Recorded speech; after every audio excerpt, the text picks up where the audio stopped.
Hey everybody, this is Ben dropping you a quick note.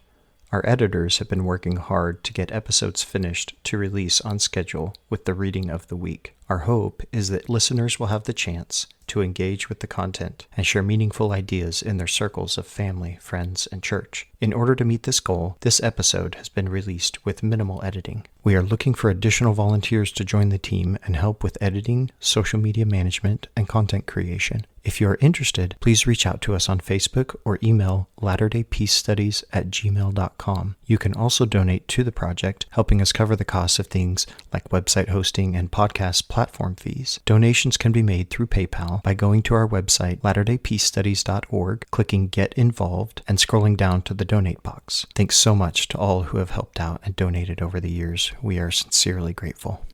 Latter-day Peace Studies is produced by peace-loving members of the Church of Jesus Christ of Latter-day Saints. Any views expressed herein are not to be taken as official positions of the Church or its authorities. Latter-day Peace Studies presents Come Follow Me. I'm Christopher Hurtado. And I'm Ben Peterson. Thank you for joining us as we discuss this week's reading of Come Follow Me as outlined by the Church of Jesus Christ of Latter-day Saints. Our hope is that as we discuss the Scriptures, we will come to a more perfect understanding through experiencing the atonement of Jesus Christ and find greater peace in our lives.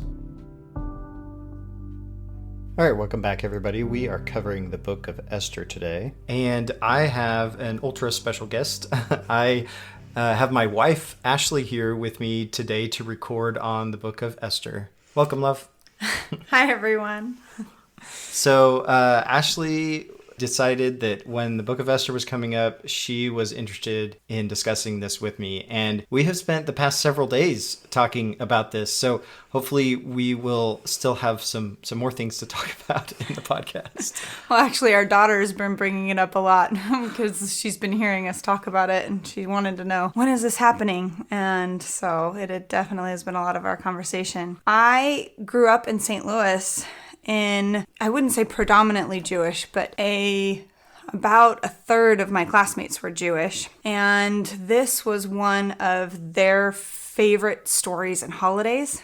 And so it was something that I felt I shared with my classmates growing up. And so I was really excited to try to share that perspective with Ben and with all of you. Here we go with the Book of Esther. This is the only book in the Jewish Bible that is not attested in the Dead Sea Scrolls. So you look at the Dead Sea Scrolls, they don't have anything about the Book of Esther in it. In fact, the Book of Esther first appears in the Greek translation of the Bible, the Septuagint. And so it was, at least in terms of the sources, the oldest source that we have is Greek. And then there were some translations into Hebrew. Now, it's possible that there were some Hebrew sources that they used to include it in the Septuagint translation, but none of those sources survived or existent in the Dead Sea Scrolls. It kind of makes sense, though, because even in the Jewish tradition, the Book of Esther doesn't really gain canonical status until several centuries later. And so it kind of takes a while for it to gain traction there. So Esther's name is Persian, but her Hebrew name is Hadassah, which means myrtle, like the flower. Esther, the name could come from the goddess Ishtar, which is one of the fertility goddesses, not just of Persia, but of a lot of ancient cultures. But it's also possible that it just comes from the Persian word for star, which was just stara. I think I like the second one better. It fits with the actual meta narrative here in the story that I think we'll get into here in a bit and brings out some more symbolism, even if maybe it turns out that really it was from Ishtar. I don't know. One note there, though, and we'll get to this, might mention it again later, not sure if we will, but the name Mordecai actually is derived from Marduk, which is the Babylonian god that served in the creation of the world, Tiamat and Marduk. And so you have Marduk and Ishtar, which is like a god and a goddess, and their names become immortalized here with Esther and Mordecai in this biblical story. Very interesting. So one of the most commonly brought up features of the Book of Esther, if we could call it a feature, is that there is a conspicuous absence of references to God in the story. God, or any reference to God explicitly, does not exist in the entire story. So there's many possible reasons for this. Neither does covenant, temple, sacrifice, a lot of the things that we've come to know throughout the Old Testament to denote a religious practice. The single religious practice that we could pull out is fasting. Yeah, no, good point. The references to God, as we'll get to, would be something very subtle, really only hints, which is a major theme in this book. And, even that is kind of an ironic way of putting it, because the theme itself is hinted at. And so it's like hints of hints. Very interesting structure, the way that goes. So some other possible reasons why you might have this story that has no inclusion of references to God. This could be something like a literary device that highlights the godlessness of the story as a whole, or of the time period that it sits in. Obviously, we're talking about exile here. The Jews have been taken into exile to Babylon, and then Babylon's been taken over by Persia. So they're in Persia now. This is the exilic period. Could be anywhere from 550 BC to 333 BC. I know that's like over a 200-year time period, but it's set somewhere in that time. I say set because this is probably not very historical. The Book of Esther is not really a historical book. It's more like a folk tale. There's a lot of things in it that cannot be tied to any other historical accounts. Like the name of the king is not one of the kings of Persia. It's possible that he was actually Xerxes, I think, the first or something like that. Yes, they said that it's possible that it was Xerxes, but that there's also no record of a queen Vashti or like that being deposed in such a way, or a Hebrew queen coming to power. Yeah, or a pogrom, or anything against the Jews in that period. Now, those kinds of things happen from time to time in the ancient world anyway, so it may not have been recorded. But again, there's not really many details in this story that would place it historically. So the other reason that you could have this absence of God in the story is that this is a play on the theme of hints, like I talked about just a bit ago, that the subtlety of the story is kind of the point. And so we're going to get into this when we talk about some commentary from Aviva Zornberg. But the idea here is that there's a lot of subtlety and hints throughout this story. And this is in contrast to some sort of overt revelation or prophecy that we may have seen up to this point in the scriptures. And so there's a lot of parallels we might draw stylistically between this story and the story of Ruth.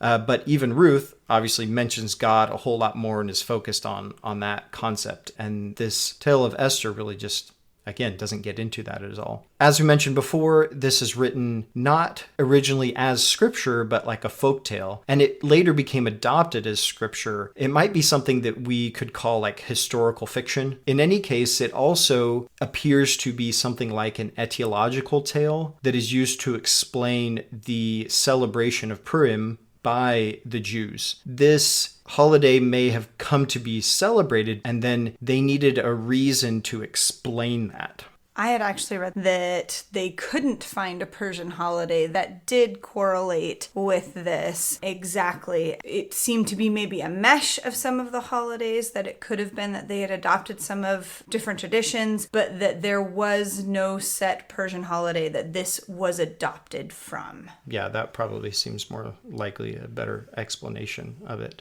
But in any case, you have this story that would explain why it is that the Jews are practicing Purim and celebrating Purim. And we get the whole chapter 9 at the end of the Book of Esther. There's just this long explanation of exactly why they are celebrating and what it means. There's not always a whole long explanation of what it means, but we get that here. I think that if you, after looking at, Deuteronomy, Numbers, and Leviticus, where you are laying out the Jewish law and how to live that law and how to celebrate and when not to celebrate, that this almost seems like a copying or trying to explain or give law to a holiday that they had been celebrating. So fit it within their not just cultural tradition, but theological tradition, exactly, in a certain sense. And that's how you can then bring it into the scriptural canon and preserve it that way. So other themes we look at here are that of feminine power and how Esther is able to exude this feminine power. I will say that that's probably another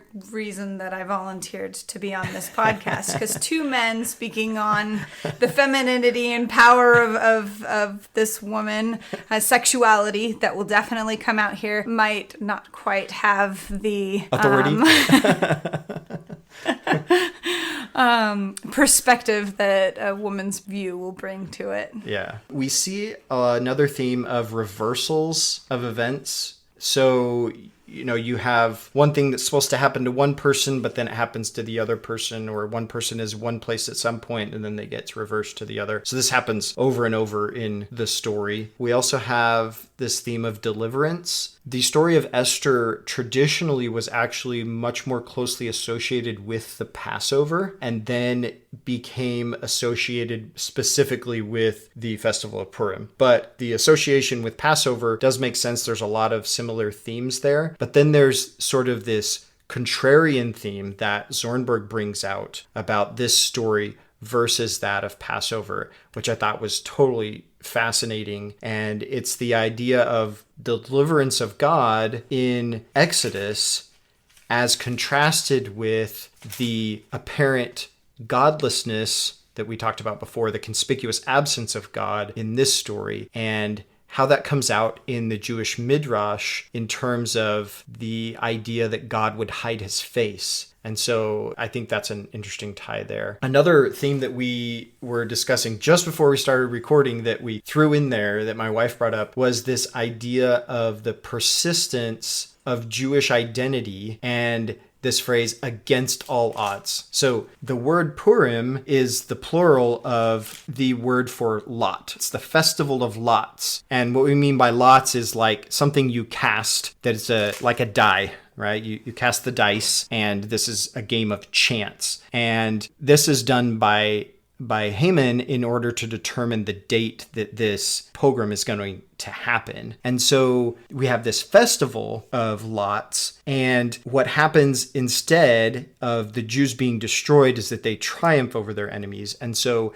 it's a persistence of the Jewish identity throughout the exile against all odds, against what the rolled dice said they should be. And I think that's just a really intricately placed theme within this story. Well, and the theme is very well summarized at the end of Esther in chapter 9, verse 28. It says that these days should be numbered and kept throughout every generation, every family, every province, every city, and that these days of Purim should not fail from among the Jews, nor the memorial of them perish from their seed. And so that persistence of identity to continue on generation and generation, no matter what, wherever they are. So I probably should have mentioned this earlier, but there is actually a Greek version, an apocryphal version of the Book of Esther that makes a few changes to the existing text, but then adds more than 100 additional verses to the story. I did not know about this at all until I started studying this. And so this version that I have in my Oxford NRSV has a bunch of additional verses to the story, things that happened before, during, and after, and then changes a bit to not the actual flow of the story, but how things come about. And these changes are overwhelmingly about God.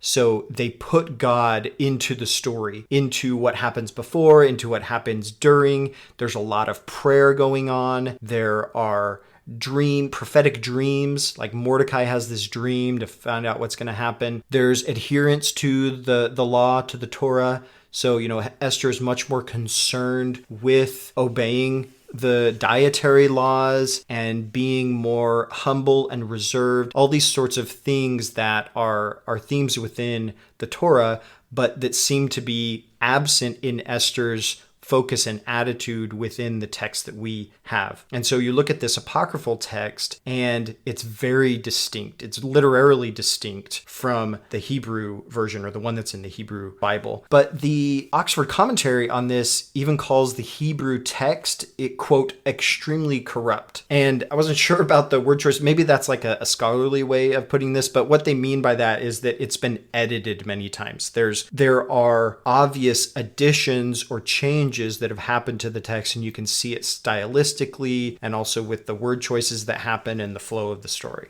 A quick summary of the story of Esther. We start in Persia, and we have a king who, the middle of his royal feast, asks for his wife, the queen Vashti, to come and show herself for the people. She refuses, and he decides to have her removed. And to cheer himself up, he gathers virgins from around, and Esther is one of those. And she is not known to them as a Hebrew. She is presented and spends time in the court and is chosen as queen. She has an uncle who's Mordecai, and he serves in the palace. And when she's chosen as queen, he finds out that there was a plot to work against the king. And he tells Esther, together they're able to foil whatever this plot was. We then find out that there's also a kind of a player in this game named Haman, and Haman is second to the king. The king honors him greatly. He tells Mordecai to bow down to him, and Mordecai refuses. So we got some enmity in between Haman and Mordecai through this story. As part of that, Haman decides that all Jews, he finds out that Mordecai is a Jew and decides that he'll get back at him by having all Jews killed, and convinces the king to send out a royal decree that on a certain date, all of these Jews will be put to death. All the Jews know, I guess, that this is kind of going to happen. And Mordecai approaches the palace in sackcloth and ashes, and he waits at the gate and sends word to Esther, and he's not allowed in, so they have this conversation back and forth through servants, and Mordecai implores Esther that she has to do something about this. She sends a reply back that Mordecai and all the people should fast for her, and she would fast for 3 days. And on that third day, she would go to the king. This was a big deal because if you went before the king without being summoned, he could put you to death. And so on that third day, she approaches the king, and he lowers his scepter, which is accepting her, and asks what she would have of him. And she invites him and Haman, just those two, to a feast in their honor that evening. We have Haman's report of how well that night went. He felt very honored, and as he tells his wife later. And then we also have the king later that night was not able to sleep, and he goes through his court records and realizes that Mordecai had been one of those who had helped foil this plot against him earlier and had not been recognized. So he calls Haman to the palace and asks Haman, what would you do for someone who would do a great service for the king? And Haman says, put on robes and have the king honor him and march him through the streets, because Haman thought it was for himself. And the king says, great, go do this for Mordecai. So Haman had to do this for Mordecai, and really fed this vengeance kind of feeling that he had towards him. So Haman later then sets up a gallows specifically for Mordecai to be killed on. Well, at this feast, Esther had invited both the king and Haman to another feast the next night. So they both attend this feast the next night, and the king says, Esther, what is it that you would like? And she says, well, I would like to not be killed and my people be killed. And the king asks for clarification. She explains the plot that Haman had against her and her people. And the king, in his distraught sense, walks out. And when he comes back in, he sees Haman on the bed with Esther. and goes into a rage, thinking that Haman was trying to take advantage of Esther right in front of him. And so then he has Haman hung on the gallows that were erected for Mordecai. So Mordecai then is honored in Haman's place and takes kind of his place as second to the king. And the king sends out a decree that the Jews can now fight their enemies or should recruit allies and go to war with those. I don't know, I guess go to the war might be a little strong way of putting it, but fight those who were going to kill them. And they do. We read about a very large slaughter that happens on the day that was decreed that they had all been slaughtered. And then chapter 9 and 10 are a little bit more unique to this book because they talk about how the holiday of Purim should be celebrated. And then it ends with talking about how successful this king was in his reign, and Mordecai was given these great honors.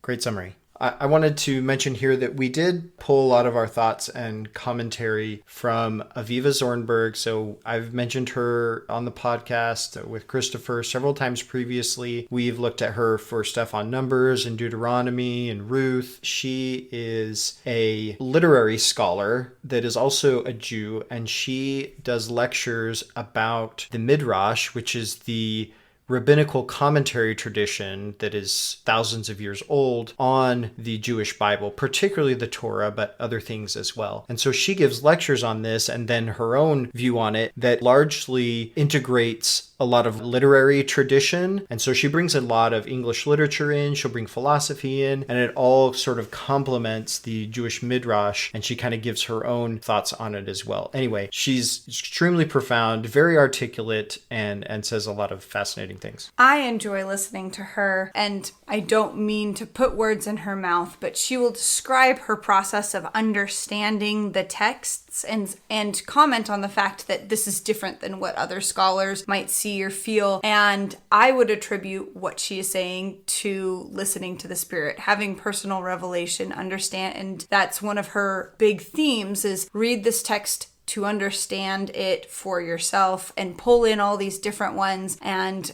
put it together in a way that's best for you to understand. And that resonates with me a lot. So I would also recommend. Yeah, one of the themes that Zornberg brought up when she talked about Deuteronomy was the idea that Moses, when he's speaking to the people, he's trying to get them to intuit something. He doesn't want to come out and say it. He wants them to intuitively understand what he's saying. And that seems to be a really common theme here. Also in the Book of Esther, there seem to be hints at things. There seem to be these things that we're supposed to understand without being explicitly told them. And if we understand them, that's an indication of what I might call our spiritual maturity. And so I think that Zornberg kind of goes into that concept that we are invited to really take a hint, so to speak, as we read through the Book of Esther. So I'm going to go through some of my commentary on some of the verses throughout the scripture, and I think maybe we'll save some of the Zornberg stuff till the end, unless it just has to be mentioned as we're going. Well, with your take the hint, I think the Book of Esther is an excellent example because both Mordecai and Esther are struggling with taking a hint, with trying to figure this out on their own. You know, you're kind of saying as God has veiled his face. And in order to understand the Book of Esther, we also have to understand that more intuitively, not just as the text. So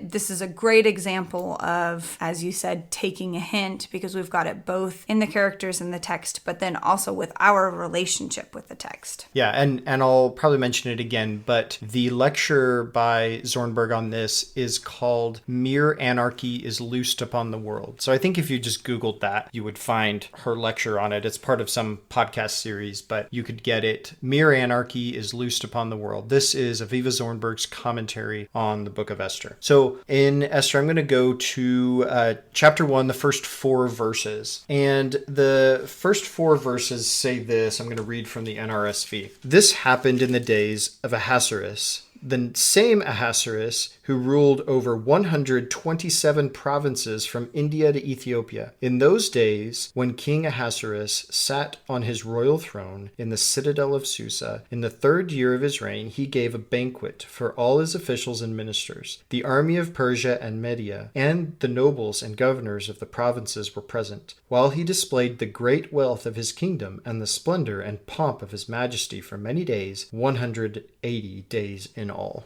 Okay, so this is the king of Persia putting on display his power, the majesty of his kingdom, but there's these hints of weakness going on. Why do you need to push this narrative of your power and authority and majesty so greatly unless you have some sort of tenuous grip on your authority? It seems that this king, no matter how powerful he is in terms of the ability he has to command, there is some incompetence. There is some distrust that is brewing among his subjects.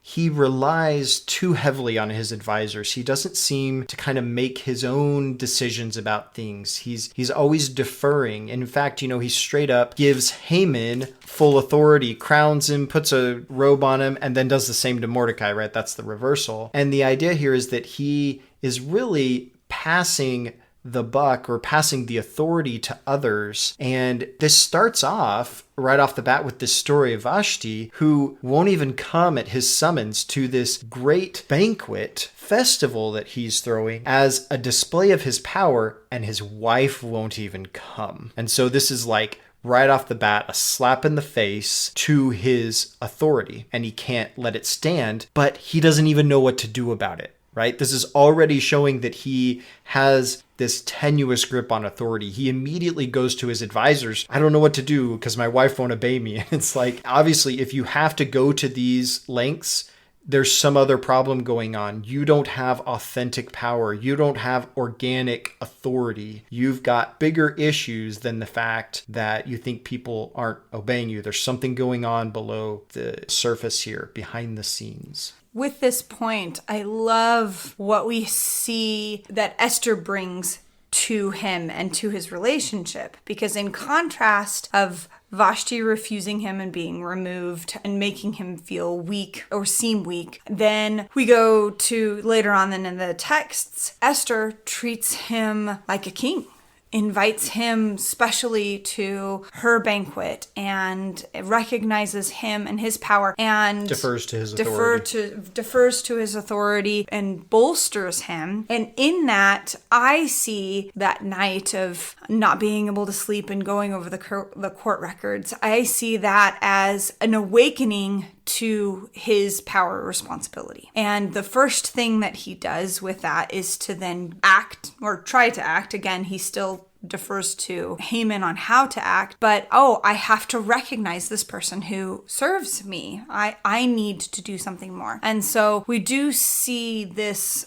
change in the text, and a good example of, again, the power of femininity and what that can bring in a relationship. Yeah, Esther has some archetypal feminine stuff going on here. There's a lot to analyze within her character, I think. It says multiple times in the text that she's admired by all who see her, and the king instantly falls in love with her. And it seems you can't be in the same room with Esther and not love her. She is the star. That's her name. She's a star. She's shining. So to the point of this femininity, the power that she has, like you were saying, it's like she is giving birth to the king, right? So I was trying to put this into words earlier. It's a little difficult because in our language and in our culture, having somebody support can be also seen as subjugation. And especially since we're talking about a slave here, it's very difficult to, we're walking a fine line on talking about her motivations and what she can do. But we're also talking about what the one power she really did have. And the power that Vashti also had and refused to display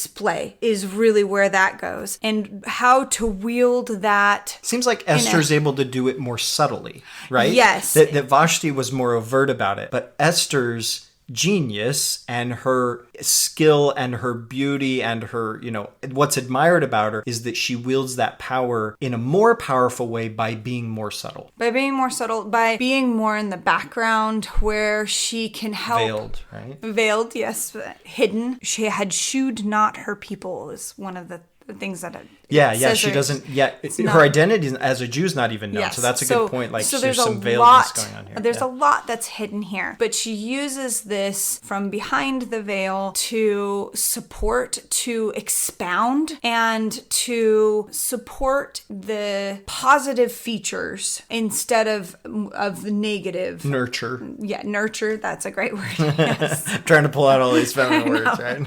So next in the story, we have that part where there is this plot to kill the king. Now, Mordecai is ostensibly some sort of court official. That's why he's always hanging around the palace and at the gate. There's certain times he refuses to go in, but he's there. He's privy to what's kind of going on. He understands the workings of the politics of the court and everything. And he seems to get word of either overhear or get rumor of this plot to assassinate the king by two of these eunuchs. But the idea that I kind of saw here is that somehow this plot is happening in a place that is more public than you might think. If people are going to plot to assassinate the king, they should be, down a dark alley or somewhere else that they can't be found out. But somehow they feel comfortable enough with their plot to do it in a place that could be overheard or found out. Now, this could be,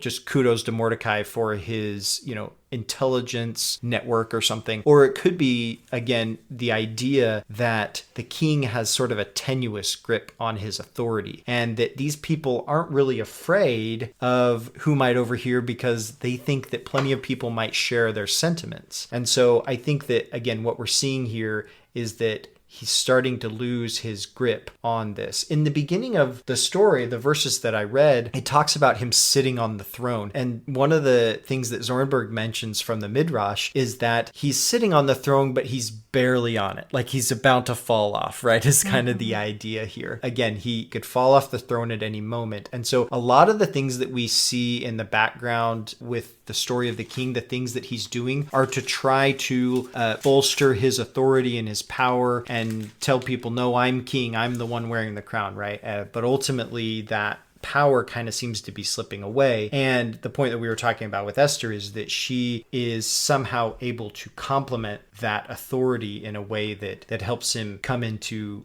who he's supposed to be, right? Which we see at the end of Esther. And one of the commentaries I was reading was saying that chapter 10 seems to be superfluous. Like, why are they mentioning that the king is doing well and has the tributes and laid at the power and might, and then bringing up the fact that Mordecai was this great man? To me, this really shows that Esther took this king in this tenuous situation who probably would have definitely would have lost his life without Mordecai. Haman would have probably ended up ruling the kingdom and probably deposing him in some way. But she took that situation and set him squarely on the throne and help him rise to be what he could be. And in doing that, secures safety for her people and for herself. I didn't think I was going to mention this, but in the apocryphal book of Esther that mentions God a lot, it's the Greek version, there's actually the implication that Haman knew the two eunuchs that were plotting against the king and that he might have been part of the plot. And one of the main reasons he was upset with Mordecai was that Mordecai found out the plot and got these two put to death, but that Haman was able to somehow escape that. And so obviously it kind of fits with the story, but it's not necessarily implied in the version we have here, just in that apocryphal version. So what Haman does here is he decides to cast the lots, right? So he's determining the day that he wants to carry out this edict. So the idea of casting lots, there's a lot going on here. A lot, huh? So this is obviously an ancient form of divination, right? Trying to determine what the best path is, what's in the stars, right? But you cast the lots to find this out. Now, it turns out this is all over in all kinds of traditions. This is actually very common within the Jewish tradition as well. It's common within our church history. We just don't really talk about it. It's in the Book of Mormon. Nephi and Laban, they cast lots to see who's supposed to go in to see Laban. So they're like, this is all over Jewish culture and ancient culture. But the idea here is that it's not known when this could happen. And then sort of the meta idea is that there's sort of an arbitrariness to the cruelty of existence, right? That like at any point someone can just die and there's not really any reason for it at all. And so we have this occasion when the arbitrariness of existence turns against the Jewish people, or it appears to, right? That's how the story is going. That's where the plot is headed. And what ends up happening is this injustice that is going to happen is completely turned on its head. This is the reversal here. And so the whole theme here of the story of the lots of Purim is that even though the odds really are against the people, again, we talked about how their identity in exile somehow seems to survive. Against all odds, it survives. Another part I'm going to mention out of chapter 3, this is again about the king and how he wields his power. So I'm going to go to verse 9 of chapter 3, and this is actually Haman talking with the king, and this is just sort of another commentary on the king and where his power lies. If it pleases the king, let a decree be issued for their destruction, and I will pay 10,000 talents of silver into the hands of those who have charge of the king's business, so that they may put it into the king's treasuries. It kind of shows how the king is really easily manipulated, and it's done by vagaries. Okay, so the king doesn't really know who these people are that are being killed. He just knows that it's supposed to bring him more power. And you kill these people and you take all of their goods and riches, and it's going to add, he says, 10,000 talents of silver to the treasury, which is an exaggerated, absurd amount. I think the commentary said if we were to translate this into modern terms, it was like $100 million or something like that. And so obviously Haman is trying to manipulate the king with these vagaries, and he's easily manipulated. Haman then is presented as the villain of the story here, obviously, and his descendancy is shown. He is a descendant of Agag. All right, so King Agag was the adversary of King Saul. He was the one that Saul was supposed to kill and annihilate all the people and everything like that. And then, so Haman is said he's the enemy of the Jews. Well, Agag was the enemy of the Jews at the time, or of the Israelites. Mordecai is a descendant of Saul, it says. And Saul was a Benjamite. Mordecai is a Benjamite. Esther is a Benjamite. And so this is kind of bringing that sort of that old rivalry or something, kind of pushing it into this story. And we're going to see it again. This is referenced again in chapter 9 when it talks about the retribution that is taken upon the enemies of the Jews. And this is all sort of couched in the narrative of the conquest of Canaan in the book of Joshua. When we get into chapter 4, I think we mentioned this already, the discussion between Mordecai and Esther is something like, hey, you need to go and talk with the king. And she says, if I go and talk with the king, I'm going to die. Do you think I just commit suicide? And Mordecai just says, well, you're going to die either way. And so you have to do this. You have to muster the courage to do it. Well, and the way that he puts it in the scriptures is this famous line of verse 14. And who knoweth whether thou art come to the kingdom for such a time as this? Who knows? Maybe this is why you've been placed here. In chapter 5, this is the time when Esther decides to actually go into the king. And the way that the sequence of events here happens is another display, I think, of Esther's feminine power. I read this as some type of seduction going on because Esther first goes to the king and she just stands there. Well, I think she has to just stand there. It's not like she's trying to use this as feminine wiles. Yes, she's not using her feminine wiles. She's a slave, and she has to stand there. She has to wait on the king and wait on what he is going to do. Yeah, but it's an invitation either way. Like she's inviting him to reciprocate to her, right? It's obviously a step of bravery, but she's all dressed up and everything like that. And then when he does ask her, she doesn't outright tell him what she wants. I think it's important to back up just a little bit here and look at fasting and what had happened these 3 days before. Because if we are talking about her feminine wiles and her maybe trying to seduce the king, we look at what she just spent the last 3 days doing. And what she spent the last 3 days doing was not eating.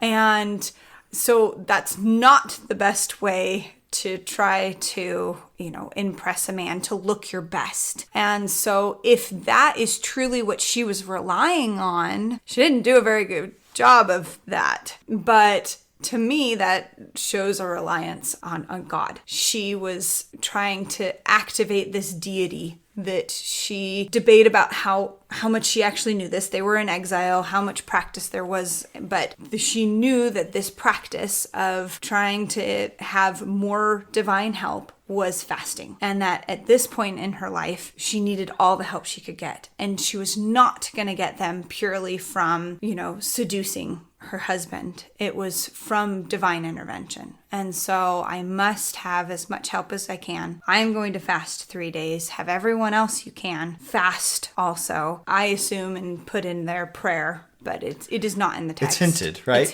hinted, that's the theme here, is that all these things are hinted at. And so then waiting. I have done everything that I can, and I'm going to move forward in faith and wait and see. And then on top of that, as you say, she doesn't just come out and say, you've just sent out this edict and you're going to kill me and all of my friends, so don't do that. She invites him to a banquet, draws this out. And I see it as a way to empower him, a way to help him step into the kingship that he has, as we've talked about, really had a tenuous grasp on. Instead of telling him what to do, inviting him to come to that conclusion himself. Yeah, I would say I don't see this, when I say seduction, I don't see this as a sexual seduction. I see this as she's hinting, she's piquing his interest, not in a sexual sense, but in come and see. And it's just like a little bit at a time,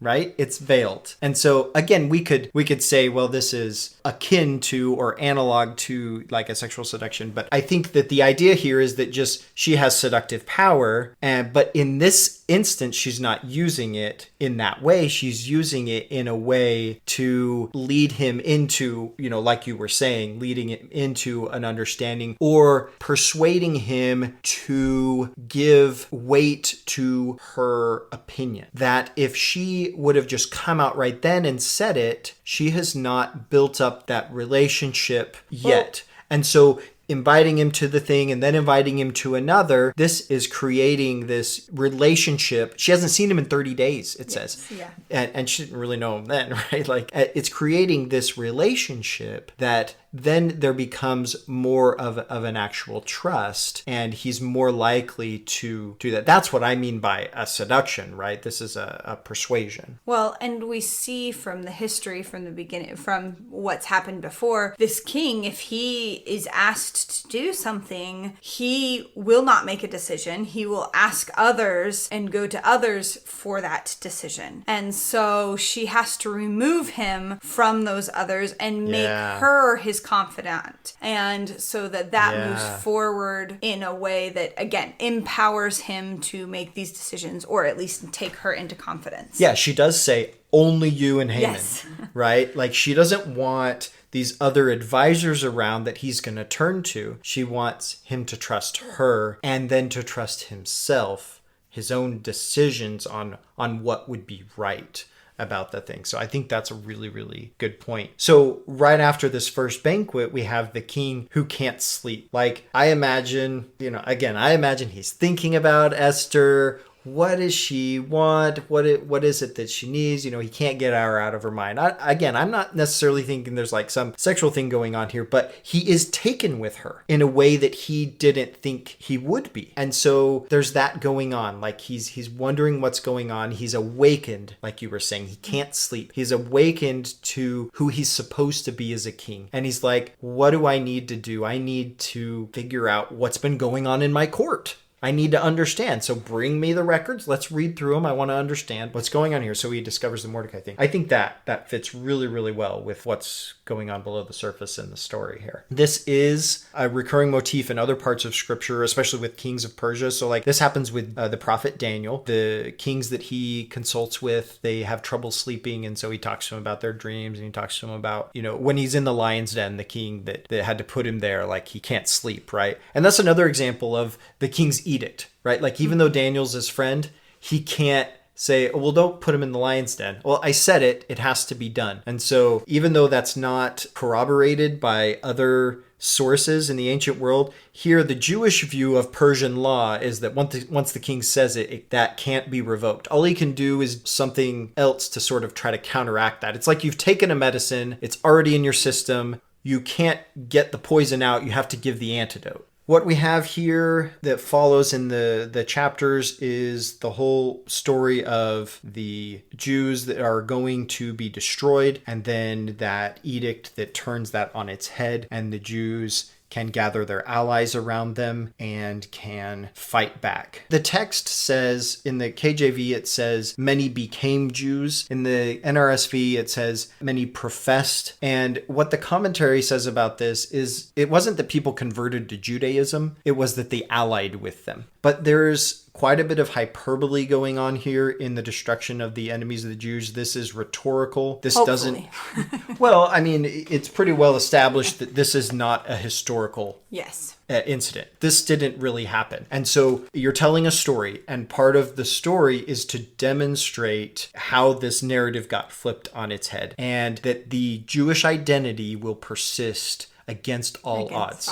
And so what is against all odds? It's when you roll the die and it's a 100-side die and you get that highest number or whatever, right? So that's why this is all turned. Yeah, the expectation was for them all to be wiped out, and so to turn it on its head, they wipe everyone else out. The Jewish victory here is reminiscent in places of the conquest of Canaan. You have statements like, no one could withstand them. And then there's references to King Agag. And they also, when they destroy their enemies, they do not plunder them. Okay, so this is also a reversal, because the whole thing that Haman says is, hey, we're going to kill all the Jews and we're going to steal all their stuff and it's going to make you much richer, king. But when the Jews fight back and destroy their enemies, they don't plunder them. They don't take all of their stuff. So this is a direct reference back to Joshua and Judges when they were conquesting the land. They were not allowed to take the things unless God specifically said they could. Those things were cherem. They were supposed to be dedicated to God, not to their own enrichment necessarily. Well, and showing that these people were living the law of Moses. They're following the tradition, and it's surviving in the wilderness. These times that they've been removed, that there are still these traditions that do survive and supposedly help the fact that they survive against all odds. Some of the reasons that they are this peculiar people and always persist. Yeah, so here I'm going to go read the first verse of chapter 9. Now in the 12th month, which is the month of Adar, on the 13th day, when the king's command and edict were about to be executed, on the very day when the enemies of the Jews hoped to gain power over them, but which had been changed to a day when the Jews would gain power over their foes. So I'm going to get Christological here. So here we have something that we could say is a type of Christ. Now, we talked already about Esther being the star, and we're going to talk about some of Viva Zornberg commentary that kind of brings this out a little bit more. But here we have Esther and Mordecai to a certain extent as types of Christ in this story. Just at the time when things were darkest and all hope had been lost, the whole thing is turned on its head and the enemies are defeated. This is the narrative of Christ, that you have his death, and after 3 days, everything looks the darkest. They've lost. Christ is dead. And then there's the resurrection. And he ascends to heaven and triumphs over all his foes. This is the archetypal story here. And this is what's happening, the meta narrative here within this story of the victory over the enemies. Even if we set aside like all of the bloodshed and stuff that's used as a literary device here, that's the structure and theme of this story. Well, and you see it at the 3 days, that culmination, standing in the court, not knowing what is going to be happening and waiting for that edict to come saying that you live. The scepter. The scepter coming, yeah. And it could go either way, right? It's the rolling of the die. It's another one of those casting of the lots. Am I going to live or am I going to die in this instant? And if I die in this instant, then all is lost for all my people. But if I live, then what do I do? The lots have to be cast again. Is the king going to listen to me? Is he going to move forward? And so we constantly see that veiling and unveiling through the story, through small steps and, of course, acts of faith that help to pull the deliverance idea through here, the resurrection, the idea that when we are in some of our darkest times, that light can shine and be something that we can follow, but we still have to continue in that way and not lose hope. Yeah. So I want to get back to that with some Zornberg commentary, but I want to go kind of back to the beginning of how she goes into some things. And we've mentioned this before with her. She really takes you on a journey through the Midrash and the text, and where you're going to go and where you end up is not obvious. And so from my perspective, it's not possible for me to take you on that same journey. I can't do it, and there's not time to do it. And she does it way better anyway. There'd be no point in me doing it. So I highly recommend that you go and listen to her lecture. It's called Mere Anarchy is Loosed Upon the World. It's her commentary on the Book of Esther. I'm sure you'll find it if you Google it. She starts off by saying that her view of the Book of Esther is a tragic view. She sees that yes, there's this festival of Purim, which is supposed to be about celebration and laughter and joy, but that's really a veil, or the other side to the coin, of what she says is an ocean of tears. The mourning of the people and all that they have gone through is simply being veiled by this celebration. But really what's going on underneath the surface is mourning, is sadness, is tears. God has delivered them from Egypt, and there's this whole period of their history in scripture where he does these great miracles, and there's prophets and prophecy. And here she says we've come to a point,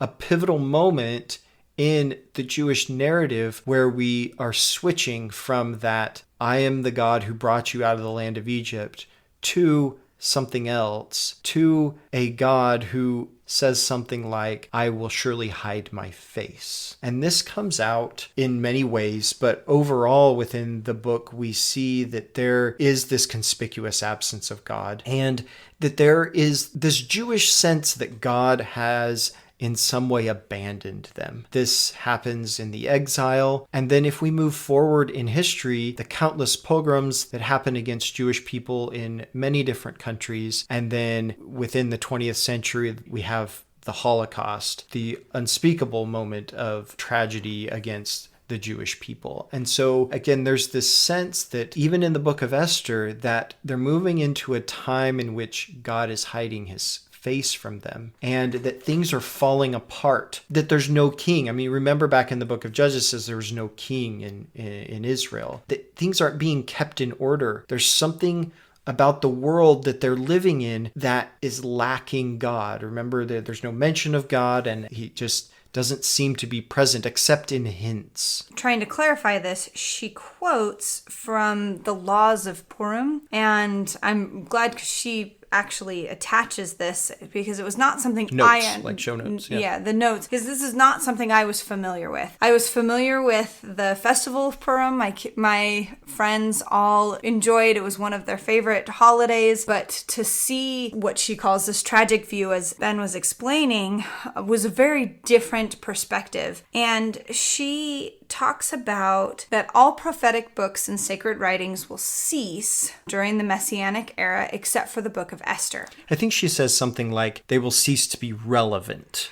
To be cited in public is what it says. Yeah, like we won't reference them as scriptures. And so that didn't make sense quite to me that she was bringing this up, but she clarifies and says, although ancient troubles will be remembered no longer, as it is written, and then she quotes from Isaiah, the troubles of the past are forgotten and hidden from my eyes. The days of Purim will not be abolished, as it is written, these days they will continue as it's quoted in Esther 9, verse 28. The quote from Isaiah is what kind of struck me. The troubles of the past are not forgotten or hidden from my eyes. The remembrance that God sees all that's happened. This past is moved forward, but then in the restoration, which we see has already happened, but the Messiah coming and this fulfillment of times, we are able to move past the trauma and into this personal relationship with God, where we are able to take this onto our individual level instead of the community level that was so prevalent before exile. So moving from the days where this was a very community-oriented religion to a time that we have a personal relationship and make those personal decisions, as Esther is showing us. To me, that kind of evokes the statement of Moses where he says, I would that all were prophet, that all in Israel were prophets. And so the idea here, that each individual is able to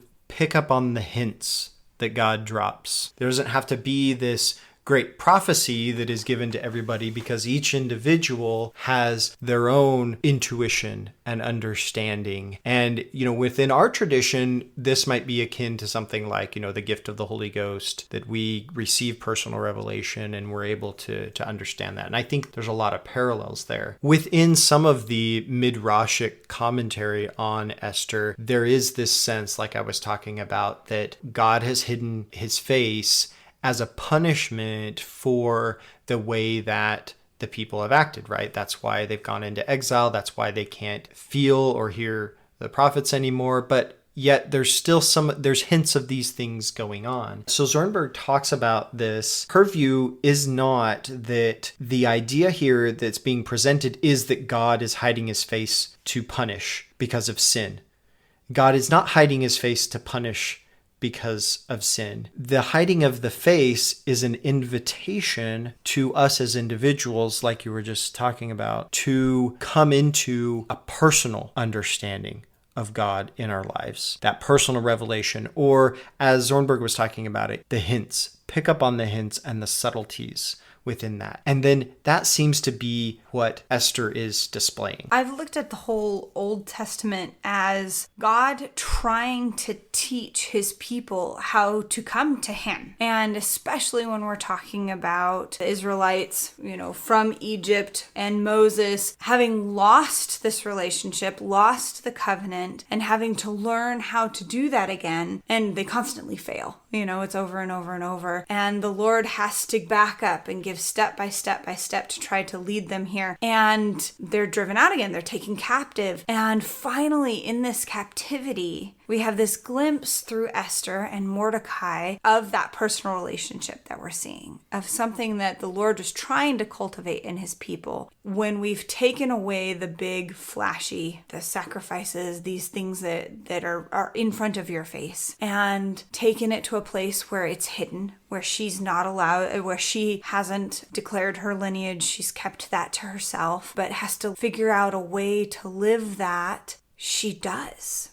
And is able to be true to herself, even in slavery. She takes that and moves forward, and as I see it, empowers a kingdom, an entire kingdom and race. The climax of the story, the seminal moment of the story, as we've talked about multiple times already and analyzed in different ways, which I think Zornberg gives some particularly fascinating commentary, is that moment when Esther stands in the court and is confronted with the possibility that she will not be accepted. Zornberg quotes some midrash here where obviously in the text it doesn't say anything about Esther praying. But when you're reading the story and thinking about what's happening, I don't think anybody that would put themselves in the place of Esther, I don't think anybody could possibly imagine Esther not praying in this moment, right? She's just been fasting and she's there standing. How could she not be praying? And yet there's this midrash talking about how Esther is in this moment praying. As she stands there, this moment comes when she cannot feel God anymore. She doesn't know if it's really going to happen. All of these stories she's been told